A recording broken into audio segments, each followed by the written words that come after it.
حجاج نے بیان کیا، کہا ہم سے حمام نے، کہا ہم سے قتادہ نے، ان سے انس رضی اللہ عنہ نے، اور ان سے حضرت عبادہ بن صامت رضی اللہ عنہ نے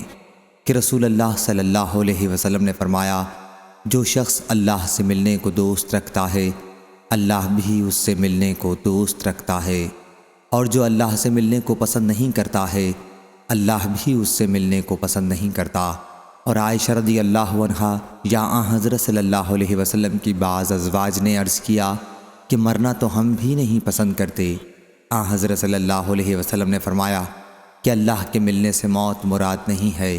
بلکہ بات یہ ہے کہ ایماندار آدمی کو جب موت آتی ہے تو اسے اللہ کی خوشنودی اور اس کے یہاں اس کی عزت کی خوشخبری دی جاتی ہے۔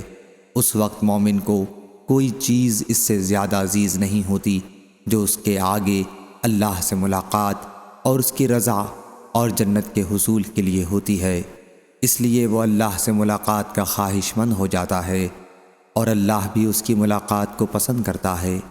اور جب کافر کی موت کا وقت قریب آتا ہے تو اسے اللہ کے عذاب اور اس کی سزا کی بشارت دی جاتی ہے۔ اس وقت کوئی چیز اس کے دل میں اس سے زیادہ ناگوار نہیں ہوتی جو اس کے آگے ہوتی ہے، وہ اللہ سے جا ملنے کو ناپسند کرنے لگتا ہے، بس اللہ بھی اس سے ملنے کو ناپسند کرتا ہے۔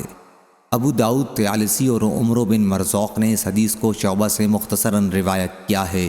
اور سعید بن ابی عروبہ نے بیان کیا، ان سے قتادہ نے، ان سے زرارہ بن ابی اوفا نے، ان سے سعد نے، اور ان سے عائشہ رضی اللہ عنہا نے نبی کریم صلی اللہ علیہ وسلم سے روایت کیا۔ صحیح بخاری حدیث نمبر 6507۔